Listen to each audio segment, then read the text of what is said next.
আজির আলোচনার বিষয় অটে পরমেশ্বর বর্ষর দ্বিতীয় মাসরে যে সমস্ত আশীর্বাদ বাইবেল করিଥିଲେ সে সমস্ত আশীর্বাদ কোন কোন থিলা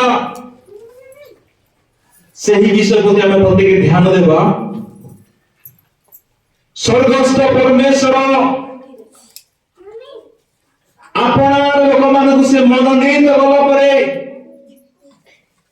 ସେମାନଙ୍କ ପ୍ରତି ବର୍ଷର ଦ୍ୱିତୀୟ ମାସରେ କଣ କଣ କରିଥିଲେ ସେହି ବିଷୟ ଆମେ ପ୍ରତ୍ୟେକ ବାଇବେଲରୁ ଶିକ୍ଷା ନେବା।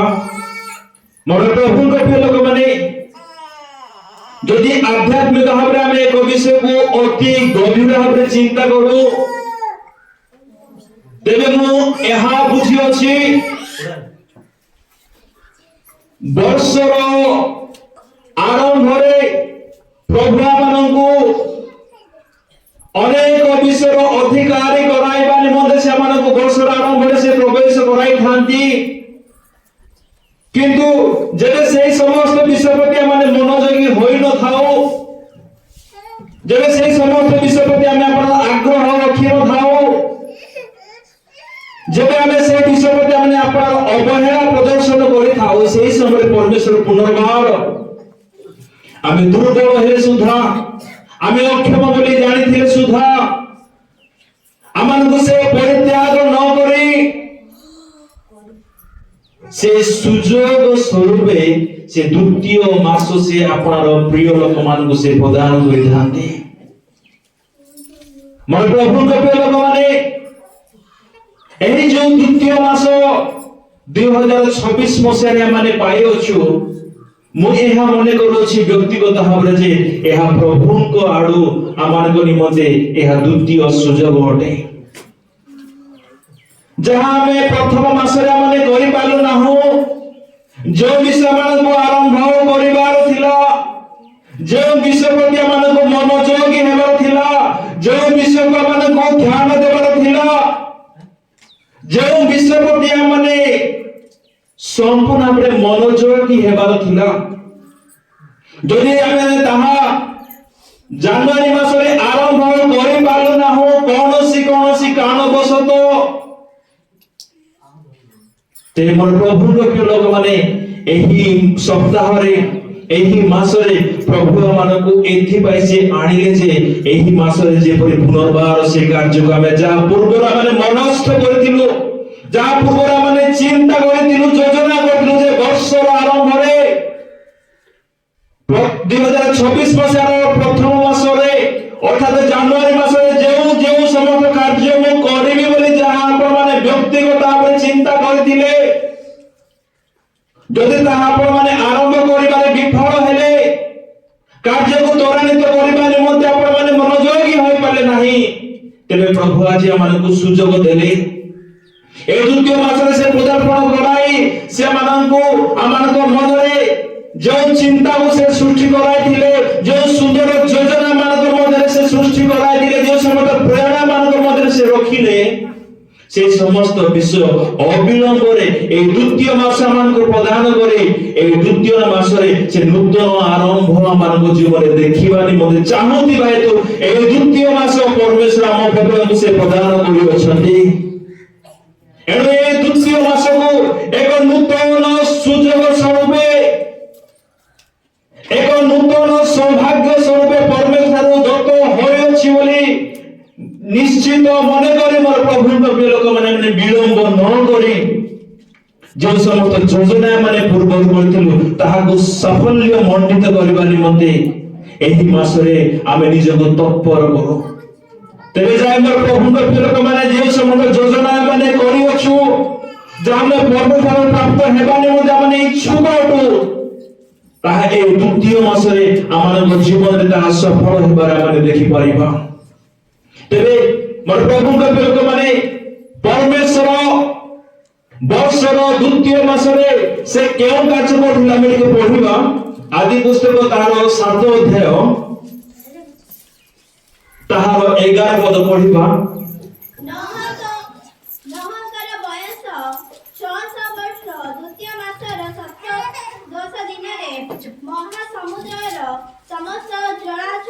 ଜଳାକର ଭାଙ୍ଗି ଗଲା, ପୁଣି ଆକାଶସ୍ଥ ଦ୍ୱାର ସବୁ ମୁକ୍ତ ହେଲା। ନହଙ୍କ ସମର ବିଷୟ ଆମେ ପ୍ରତ୍ୟେକ ଜାଣୁ। ପରମେଶ୍ୱର ଆପଣା ଯୋଜନା ଯାହା ଯାହା ସେ ଗୁପ୍ତରେ କରିଥିଲେ ପରମେଶ୍ୱର ତାହା ନହଙ୍କୁ ଜଣାଇଲେ। କାରଣ ନହ ପରମେଶ୍ୱରଙ୍କ ଦୃଷ୍ଟିରେ କି ପ୍ରକାର ବ୍ୟକ୍ତି ଥିଲେ?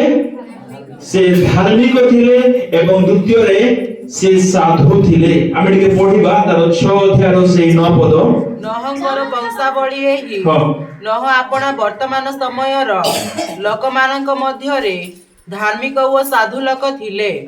ନହ ପରମେଶ୍ୱରଙ୍କ ସହିତ ଗମନାଗମନ କଲେ। ମୋର ପ୍ରଭୁଙ୍କ ପ୍ରିୟ ଲୋକମାନେ, ପରମେଶ୍ୱର ମନୁଷ୍ୟ ମାନଙ୍କର ପାପ ଦିନକୁ ଦିନ, ମାସକୁ ମାସ, ବର୍ଷକୁ ବର୍ଷ ବୃଦ୍ଧି ପାଇବା ସକାଶୁ ଅଧର୍ମୀ ମାନଙ୍କୁ, ପାପୀ ମାନଙ୍କୁ ଏ ପୃଥିବୀରୁ ସମ୍ପୂର୍ଣ୍ଣ ବିନାଶ କରିବା ନିମନ୍ତେ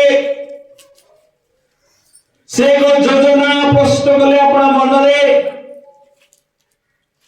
କିନ୍ତୁ ମୋର ପ୍ରଭୁଙ୍କ ପ୍ରିୟ ଲୋକମାନେ, ପରମେଶ୍ୱର ଯାହା ବି ଯୋଜନା ପ୍ରସ୍ତୁତ କରିଥିଲେ ସେ ସମସ୍ତ ବିଷୟ ତାଙ୍କରି ପ୍ରିୟ ବ୍ୟକ୍ତି, ତାଙ୍କରି ମନୋନୀତ ବ୍ୟକ୍ତି ନହ ପରମେଶ୍ୱରଙ୍କ ଦୃଷ୍ଟିରେ ଧାର୍ମିକ ଥିଲେ ଏବଂ ପରମେଶ୍ୱରଙ୍କ ଦୃଷ୍ଟିରେ ନହ ସାଧୁ ଥିଲେ।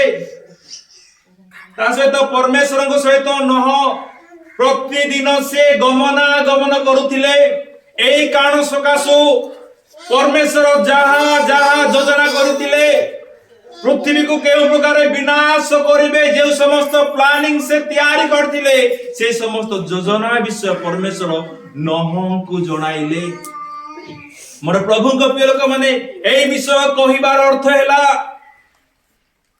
ଆଗନ୍ତୁକ ସମୟରେ ପୃଥିବୀ ନିମନ୍ତେ ମହା ବିପଦ ଜଗି ଅଛି। ମହାନ ସମସ୍ୟା ପୃଥିବୀ ସାମ୍ନା କରିବାକୁ ଯାଉଅଛି। ଅନେକ ପ୍ରକାର କ୍ଷତି ଏହି ଜଗତକୁ ସହ୍ୟ କରିବାକୁ ହେବ। ମନୁଷ୍ୟମାନେ ମରିବା ନିମନ୍ତେ ବାଞ୍ଛା କରିବେ, ପର୍ବତରୁ ମଧ୍ୟ ତଳକୁ ଡେଇଁବେ ଆପଣର ପ୍ରାଣକୁ ହରାଇବା ନିମନ୍ତେ, କିନ୍ତୁ କୌଣସି ପ୍ରକାର ଆପଣର ପ୍ରାଣକୁ ସେମାନେ ହରାଇବେ ନାହିଁ। ମରିବାର ସୁଯୋଗ ସୌଭାଗ୍ୟ ସେ ସମୟରେ ପାଇବେ ନାହିଁ। ଏପରି ଭୟଙ୍କର ବିପଦରୁ ଯଦି ଆମେ ଆପଣଙ୍କୁ ରକ୍ଷା କରିବା ନିମନ୍ତେ ଚାହୁଁଛୁ, ଯଦି ପରମେଶ୍ୱରଙ୍କ ସ୍ୱତନ୍ତ୍ର ଯୋଜନାକୁ, ଉଦ୍ଦେଶ୍ୟକୁ ବ୍ୟକ୍ତିଗତ ଭାବରେ, ପାରିବାରିକ ଭାବରେ, ମାଣ୍ଡଳିକ ଭାବରେ ଯଦି ଆମେ ଜାଣିବା ନିମନ୍ତେ ଚାହୁଁଛୁ, ତାହେଲେ ମୋର ପ୍ରଭୁଙ୍କ ପ୍ରିୟ ଲୋକମାନେ, ଏହି ନହଙ୍କ ତୁଲ୍ୟ ଆମେ ଆପଣଙ୍କୁ ଧାର୍ମିକ ରଖୁ, ଆମେ ଆପଣଙ୍କୁ ସାଧୁ କରି ରଖୁ ଏବଂ ଦୈନନ୍ଦିନ ଆମେ ଆପଣର ବ୍ୟକ୍ତିଗତ ଜୀବନରେ ପରମେଶ୍ୱରଙ୍କ ସଙ୍ଗେ ଗମନାଗମନ କରୁ। ତାହେଲେ ଭବିଷ୍ୟତରେ ଯାହା ଯାହା ନିତାନ୍ତ ଘଟିବାକୁ ଯାଉଅଛି ଅବିଳମ୍ବରେ ସେ ସମସ୍ତ ବିଷୟ ପରମେଶ୍ୱର ଆମମାନଙ୍କୁ ଜଣାଇବେ। ମୋର ପ୍ରଭୁଙ୍କ ପ୍ରିୟ ଲୋକମାନେ, ପରମେଶ୍ୱର ବର୍ଷର ଦ୍ୱିତୀୟ ମାସର ସପ୍ତଦଶ ଦିନରେ ଅର୍ଥାତ୍ 17 ତାରିଖରେ ମହାସମୁଦ୍ରର ସମସ୍ତ ଜଳାକର ଭାଙ୍ଗିଲେ ଏବଂ ଆକାଶର ସମସ୍ତ ଦ୍ୱାର ମୁକ୍ତ କରି ଆକାଶର ସମସ୍ତ ଜଳକୁ ପୃଥିବୀ ଉପରେ ସେ ଢାଳି ଦେଇଥିଲେ। ମୋର ପ୍ରଭୁଙ୍କ ପ୍ରିୟ ଲୋକମାନେ, ବର୍ଷର ଦ୍ୱିତୀୟ ମାସରେ ପରମେଶ୍ୱର ଆପଣା କ୍ରୋଧ ପୃଥିବୀ ଉପରେ ସେ ବର୍ଷାଇଥିଲେ। ବର୍ଷର ଦ୍ୱିତୀୟ ମାସରେ ପରମେଶ୍ୱର ପୃଥିବୀର ବିଚାର କରିଥିଲେ। ବର୍ଷର ଦ୍ୱିତୀୟ ମାସରେ ପରମେଶ୍ୱର ମନୁଷ୍ୟକୁ ବିନାଶ କରିବା ନିମନ୍ତେ ସେ ଆକାଶକୁ ଉନ୍ମୁକ୍ତ କରିଦେଇଥିଲେ। ମୋର ପ୍ରଭୁଙ୍କ ପ୍ରିୟ ଲୋକମାନେ, ଏହି ବର୍ଷର ଦ୍ୱିତୀୟ ମାସ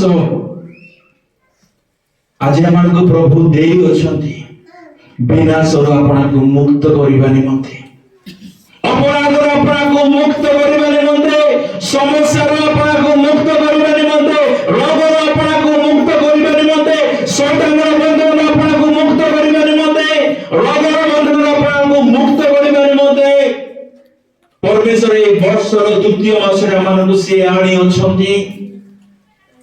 ସେଦିନ ଆମର ପ୍ରଭୁଙ୍କ ପ୍ରିୟ ଲୋକମାନେ ନହଙ୍କ ସମର ଲୋକମାନେ ପରମେଶ୍ୱରଙ୍କର କ୍ରୋଧର ଶିକାର ହୋଇଥିଲେ ବର୍ଷର ଦ୍ୱିତୀୟ ମାସରେ। ଆଜି ଯାଏ ପ୍ରଭୁଙ୍କର ମହାନ ଅନୁଗ୍ରହ ମାନଙ୍କ ପ୍ରତି ଥିବା ହେତୁ ବର୍ଷର ଦ୍ୱିତୀୟ ମାସରେ ମାନେ ଦୁର୍ବଳ ହେଲେ ସୁଦ୍ଧା ଆମେ ଅବିଶ୍ୱାସ ହେଲେ ସୁଦ୍ଧା ତାଙ୍କ ଦୃଷ୍ଟିରେ ସମ୍ପୂର୍ଣ୍ଣ ଧାର୍ମିକ ପବିତ୍ର ସାଧୁ ଏବଂ ବିଶ୍ୱାସର ସହିତ ଗମନାଗମନ ନ କଲେ ସୁଦ୍ଧା ଆମମାନଙ୍କ ପ୍ରତି ସେ ଆପଣଙ୍କର ଅନୁଗ୍ରହ ସିଏ ଆଜି ପର୍ଯ୍ୟନ୍ତ ସେ ବହନ କରି ଆସୁଥିବା ହେତୁ ଆମେ ବିନଷ୍ଟ ହୋଇନାହୁଁ।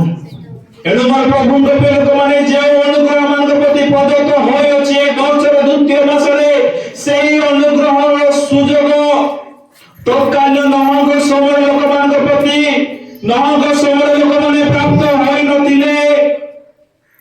ବର୍ଷର ଦ୍ୱିତୀୟ ମାସରେ ପରମେଶ୍ୱର ଆପଣ କ୍ରୋଧ ସେ ଢାଳି ପକାଇଥିଲେ। ମନୁଷ୍ୟମାନଙ୍କର ବିଚାର ସେ କଲେ, ମନୁଷ୍ୟମାନଙ୍କ ପ୍ରତି ନିଷ୍ଠୁର ବ୍ୟବହାର ସେ ସମୟରେ ସେ ଦେଖାଇଲେ। ଏହି କାଳ ସକାଶୁ ମୋର ପ୍ରଭୁଙ୍କ ପ୍ରିୟ ଲୋକମାନେ ସେହି ଆଦି ପୁସ୍ତକ ତାର 7 ଅଧ୍ୟାୟର 23 ପଦର ବିଷୟ ସେଦିନ ସଫଳ ହୋଇଥିଲା। କଣ ଥିଲା ଟିକେ ପଢିବା।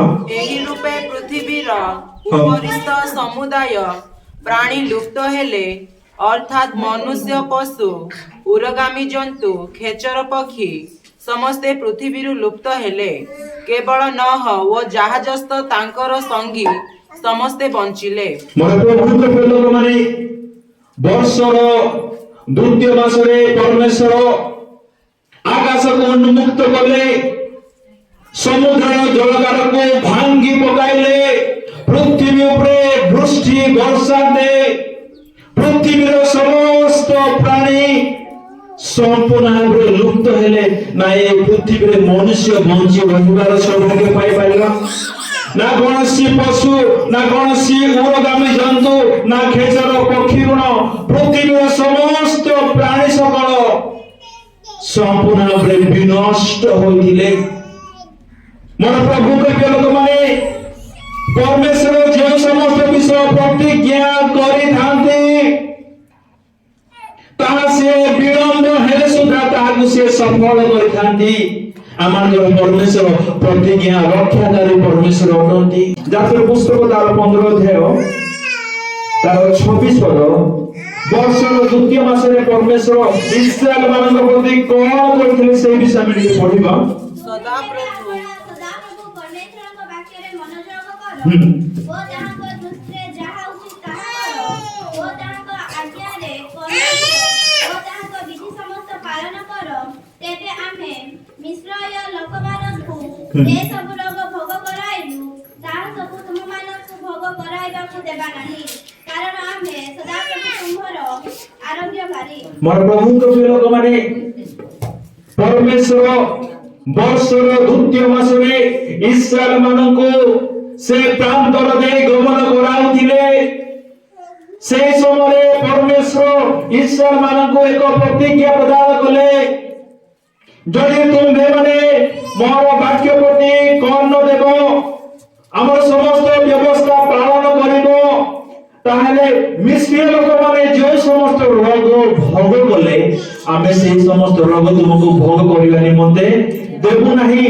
ଆଉ ସଦା ସର୍ବଦା ଆମେ ତୁମରି ଆରୋଗ୍ୟକାରୀ ପରମେଶ୍ୱର ହୋଇ ରହିବା ବୋଲି ମିଶ୍ରୀୟ ମାନଙ୍କ ପ୍ରତି ପରମେଶ୍ୱର ପ୍ରତିଜ୍ଞା କରିଥିଲେ ବର୍ଷର ଦ୍ୱିତୀୟ ମାସରେ। ଆଜି ଏହି ବର୍ଷର ଦ୍ୱିତୀୟ ମାସରେ ପରମେଶ୍ୱର ସେହି ବିଷୟ ପୁନର୍ବାର ସେମାନଙ୍କୁ କହିବା ନିମନ୍ତେ ଚାହାନ୍ତି। ଯଦି ଆମେ ତାଙ୍କ ବାକ୍ୟ ପ୍ରତି ମନୋଯୋଗୀ ହେବା, ତାଙ୍କର ସକଳ ବାକ୍ୟ ପାଳନ କରିବା, ତେବେ ଏହି ପ୍ରତିଜ୍ଞା ଯାହା ପ୍ରଭୁ କରିଅଛନ୍ତି ତାହା ଇସ୍ରାଏଲ ମାନଙ୍କ ଜୀବନରେ ଯେପରି ସଫଳ ହେଲା, ଆମ୍ଭ ମାନଙ୍କ ଜୀବନରେ ମଧ୍ୟ ସେଇଭଳି ସଫଳ ହେବ। ଆମେ ମଧ୍ୟ କୌଣସି ପ୍ରକାର ରୋଗ ଭୋଗ କରି ରୋଗରେ ଆମେ ଆପଣ ଦିନ ବିତାଇବା ନାହିଁ। ଯେଉଁ ପରମେଶ୍ୱର କହିଛନ୍ତି ଆମ୍ଭେ ତୁମରି ଆରାଧକାରୀ ପରମେଶ୍ୱର ବୋଲି, ସେହି ପରମେଶ୍ୱର ଆମେ ଯେ ରୋଗରେ ଦିନ ବିତାଉ, ରୋଗରେ ଦୁଃଖ ପାଉ, ରୋଗରେ ହଇରାଣ ହେଉ, ଏହା ସେ କେବେ ଚାହାନ୍ତି ନାହିଁ। ମୋର ପ୍ରଭୁଙ୍କ ଲୋକମାନେ ଆମକୁ ରୋଗରୁ ମୁକ୍ତ ଜୀବନ ପାଇବା ନିମନ୍ତେ ହେଲେ परमेश्वर वाक्य प्रति मनोयोगी हेबाक पड़िबो। द्वितीय परमेश्वर वाक्य पालन करबाक हेबो। যদি এই সমস্ত বিষয় আমি আপনার জীবনে করিবা তাহলে রোগ মুক্ত জীবন সর্বদা আমি লাভ করিবার সৌভাগ্য পাইবা। এর মানে প্রভুর প্রিয় মানে এই বছর দ্বিতীয় মাসে যে আরোগ্যতা ঘোষণা পরমেশ্বর করিଥିଲେ সেই ঈশ্বর লোকମାନଙ୍କ প্রতি হে ঈশ্বর লোকମାନେ তোমার বাক্য শুনো মোর বাক্য পালন করো তাহলে ମୁଁ ତୁମରି আরোগ্যকারী পরমেশ্বর হেবি। परमेश्वर सही विषय ईशा लोक मानक कहिथिले आज आम मानक मध्य कहउछन्ती जदि आमे तांकर वाक्य प्रति मनोयोगी एबा तांकर वाक्य पालन करिबा ताले आमे माने मध्य मोर प्रभु के लोक माने एक रोग मुक्त जीवन आमे बीतेबारी मध्य आमे सर्वदा सुयोग पाई पारिबा। मोर प्रभु के लोक माने प्रभु मानकु सुयोग देउछन्ती সেই সুযোগକୁ ଆମେ ହାତ ଛଡା ନ କରୁ। ଯଦି ଆମେ ଆଜ୍ଞା ପାଳନ କରିବା ନାହିଁ ବାକ୍ୟ ପ୍ରତି ମନୋଯୋଗୀ ନ ହେବା ତାହେଲେ ରୋଗରେ ଆମର ଜୀବନ ବିତିବ ଅନେକ ଦୁଃଖରେ ଆମମାନଙ୍କୁ ଯିବାକୁ ହେବ। ଠିକ ସେହି ପ୍ରକାର ମୋର ପ୍ରଭୁଙ୍କ ଲୋକମାନେ ଯଦି ତୃତୀୟ ବିଷୟ ଦେଖିବା ଯାତ୍ରା ପୁସ୍ତକ ତାର 16 ଅଧ୍ୟାୟରେ 1 2 3 4 ପଦରେ ବର୍ଷର ଦ୍ୱିତୀୟ ମାସରେ ପରମେଶ୍ୱର ଇସ୍ରାଏଲ ମାନଙ୍କୁ ସେ ମାନ୍ନା ଯୁଗାଇଲେ ଆଉ ସେଇ ମାନ୍ନା ପରମେଶ୍ୱର ପ୍ରତି ପ୍ରଭାତରେ ସେମାନେ ସୂର୍ଯ୍ୟ ଉଦୟ ପ୍ରାପ୍ତ ହେବା ପୂର୍ବେ ସେମାନେ ମାନ୍ନା ପ୍ରାପ୍ତ ହେଉଥିଲେ। ବର୍ଷର ଦ୍ୱିତୀୟ ମାସରେ ପରମେଶ୍ୱର ଠିକ সেই সময়ে যেপରି ଇସ୍ରାଏଲ ମାନଙ୍କୁ ସେଙ୍କର ପ୍ରତିଦିନର ଆବଶ୍ୟକତା ପ୍ରତିଦିନର ଆହାର ଯୋଗାଉଥିଲେ ଠିକ সেই ପ୍ରକାର ମୋର ପ୍ରଭୁଙ୍କ ଲୋକମାନେ ଆମଙ୍କର ପରମେଶ୍ୱର ଏହି ମାସରେ ଏବଂ ବର୍ଷ ତମାମ ଆମଙ୍କର ପ୍ରତ୍ୟେକ ଦିନର ଆବଶ୍ୟକତା ସେ ଆମମାନଙ୍କୁ ଦେବା ନିମନ୍ତେ ଚାହାନ୍ତି। କିନ୍ତୁ ସେହି ସମୟରେ ଆମେ ପ୍ରତିଦିନର ଆବଶ୍ୟକତା ଲାଭ କରିବା ପରମେଶ୍ୱରଙ୍କ ଠାରୁ ଯେତେବେଳେ ପରମେଶ୍ୱରଙ୍କ ପ୍ରତି ଆମେ ସମ୍ପୂର୍ଣ୍ଣ ନିର୍ଭରଶୀଳ ହେବା ଯେତେବେଳେ ପ୍ରଭୁଙ୍କ ସମ୍ପୂର୍ଣ୍ଣ ଆମେ ଭରସା ରଖିବା ତେବେ ପ୍ରଭୁଙ୍କ ସମ୍ପୂର୍ଣ୍ଣ ଆମେ ଆମର ବିଶ୍ୱାସକୁ ସ୍ଥାପନ କରିବା ତାହେଲେ ଠିକ ସେହି যে প্রকারে ইসরায়েল লোকମାନେ প্রতিদিন পরমেশ্বর ଠାରୁ মান্না প্রাপ্ত হইଥିଲେ ঠিক সেই প্রকারে প্রতিদিন আমি আপনার দৈনিক আবশ্যকতা প্রভুଙ୍କ আড়ু পাইবার সৌভাগ্য পাই পারিবা। ମୋର ପ୍ରଭୁଙ୍କ ଲୋକମାନେ ଇସ୍ରାଏଲ ଲୋକମାନେ ମାନ୍ନା ଭୋଜନ କଲେ 40 ବର୍ଷ କାଳ ସତ କିନ୍ତୁ ସେମାନେ ମାନ୍ନା ଭୋଜନ କଲେ ମଧ୍ୟ ସେମାନେ ମୃତ୍ୟୁ ବରଣ କଲେ। କିନ୍ତୁ ନୂତନ ନିୟମର मानना दिया मानकर प्रभु यीशु ख्रीष्ट आमे यदि यीशु ख्रीष्ट को प्रभु भोजन जते दिया जाए से समय जते ताकरी आमे रोटी को ग्रहण करू से समय में यीशु का माने भोजन करि थाओ यीशु का माने भोजन करबे द्वारा आमे केबे मध्य आत्मिक भाबरे मृत्यु बरण करिबा नाही। इस्राएल लोक मानक विषय गीत संगीतार लेखक कहंती जे स्वर्गीय पराक्रमी दूतगण जो खाद्य भोजन करुथिले ସେହି ଖାଦ୍ୟ ଇସ୍ରାଏଲ ମାନେ ଭୋଜନ କଲେ ସତ କିନ୍ତୁ ସେମାନଙ୍କର ଅବାଧ୍ୟ ସକାଶୁ ସେମାନେ ମୃତ୍ୟୁ ବରଣ କଲେ। ଯଦି ଆମେ ପରମେଶ୍ୱରଙ୍କର ବାକ୍ୟ ମାନି ଆପଣଙ୍କ ମନ ପରିବର୍ତ୍ତନ କରି ବାପ୍ତିସ୍ମ ନେଇ ପବିତ୍ର ଆତ୍ମାରେ ପରିପୂର୍ଣ୍ଣ ହୋଇ ଖ୍ରୀଷ୍ଟଙ୍କ ସଙ୍ଗେ ନିତ୍ୟ ଗମନ କରିବା ପ୍ରାର୍ଥନାରେ ସର୍ବଦା ଜାଗି ରହିଥିବା ଖ୍ରୀଷ୍ଟଙ୍କର ମଣ୍ଡଳୀର ସଭ୍ୟତାର ମଧ୍ୟରେ ସର୍ବଦା ରହିବା ତାହେଲେ ମୋର ପ୍ରଭୁଙ୍କ ପିଲାମାନେ ଯୀଶୁଙ୍କ ଆଗମନ ସମୟରେ ଆମେ ଉଠା ଯିବା। ଏଣୁ ଆମେ ବିଳମ୍ବ ନ କରି ବର୍ଷର ଦ୍ୱିତୀୟ ମାସରେ ଯେଉଁ ସମସ୍ତ ଆଶୀର୍ବାଦ ପ୍ରଭୁ ଦେବା ନିମନ୍ତେ ଘୋଷଣା କରିଥିଲେ যে সমস্ত আশীর্বাদ ଦେଇଥିଲେ ସେ ସମସ୍ତ ବିଷୟକୁ ନିଜ ଜୀବନରେ ଲାଭ କରିବା ନିମନ୍ତେ ବର୍ଷର ଦ୍ୱିତୀୟ ମାସରେ ଯେପରି ନୋହ ଏବଂ ତାଙ୍କ ପରିବାର ସୁରକ୍ଷା ପାଇଲେ ବିନାଶରୁ ବର୍ଷର ଦ୍ୱିତୀୟ ମାସରେ ପରମେଶ୍ୱର ଇସ୍ରାଏଲ ମାନଙ୍କର ଆରୋଗ୍ୟକାରୀ ପରମେଶ୍ୱର ହେଲେ। ବର୍ଷର ଦ୍ୱିତୀୟ ମାସରେ ପରମେଶ୍ୱର ଇସ୍ରାଏଲ ମାନଙ୍କର ପ୍ରତିଦିନ ଆହାର ଯୋଗାଇବା ପରମେଶ୍ୱର ହେଲେ। ଆଜି ସେହି ପରମେଶ୍ୱର ଆମ୍ଭ ମାନଙ୍କର ସେ ପ୍ରତିଦିନ ଆବଶ୍ୟକତା ଯୋଗାଇବା ନିମନ୍ତେ ଚାହାନ୍ତି। ଆମଙ୍କର ସମସ୍ତ ରୋଗ ସେ ମୁକ୍ତ କରିବା ନିମନ୍ତେ ଚାହାନ୍ତି। ଆମମାନଙ୍କୁ ସମ୍ପୂର୍ଣ୍ଣ ବନ୍ଧନ ମୁକ୍ତ ଜୀବନ ଦେବାକୁ ଚାହାନ୍ତି। ସ୍ୱାଧୀନତାର ସହିତ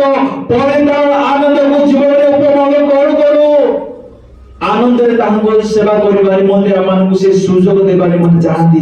ତେଣୁ ଆସୁ ବିଳମ୍ବ ନ କରି ମୋର ପ୍ରଭୁଙ୍କ ପ୍ରିୟ ଲୋକମାନେ এই ବର୍ଷର ଦ୍ୱିତୀୟ ମାସରେ যে সমস্ত আশীর্বাদ প্রভু ଠାରେ মানে পাଇବା দরকার সেই সমস্ত প্রতিজ্ঞাକୁ ଆପଣ ଦୃଷ୍ଟିରେ ରଖି ସମସ୍ତ ପ୍ରତିଜ୍ଞାର ଅଧିକାରୀ ଆମେ ହେବା ନିମନ୍ତେ ଆମେ ଆପଣଙ୍କୁ ସମ୍ପୂର୍ଣ୍ଣ ଭାବରେ ପ୍ରଭୁଙ୍କର ବାକ୍ୟ ପାଳନକାରୀ ସ୍ୱରୂପେ ଆମେ ତାହାଠାରେ ସର୍ବଦା ଲାଗି ରହୁ। ତାହେଲେ ଯେଉଁ ସମସ୍ତ ଆଶୀର୍ବାଦ ଇସ୍ରାଏଲ ଲୋକମାନେ ସେହି ସମୟରେ ପାଇଥିଲେ ସେହି ସମସ୍ତ ଆଶୀର୍ବାଦ ଆମେ ଆପଣ ଜୀବନରେ ପାଇବା।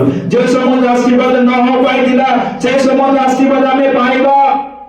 ଏଣୁ ଆସୁ ଆମେ ଏହି ଦିନ ମାନଙ୍କରେ ପ୍ରଭୁଙ୍କର ସମସ୍ତ ଆଶୀର୍ବାଦ ଅଧିକାରୀ ହେବା ନିମନ୍ତେ ବର୍ଷର ଦ୍ୱିତୀୟ ମାସର ସମସ୍ତ ଆଶୀର୍ବାଦକୁ ନିଜର କରିବା ନିମନ୍ତେ ବାକ୍ୟରେ ପ୍ରାର୍ଥନାରେ ପବିତ୍ର ଆତ୍ମାଙ୍କର ସହଭାଗିତାରେ ମଣ୍ଡଳୀର ଉପାସନାରେ ଆମେ ଆପଣଙ୍କୁ ରଖି ପ୍ରଭୁଙ୍କର ଅନେକ ଆଶୀର୍ବାଦର ଅଧିକାରୀ ହଉ। ପ୍ରଭୁ ଏହି ଶିକ୍ଷାକ୍ରମ ପ୍ରତ୍ୟେକଙ୍କୁ ଆଶୀର୍ବାଦ କରନ୍ତୁ।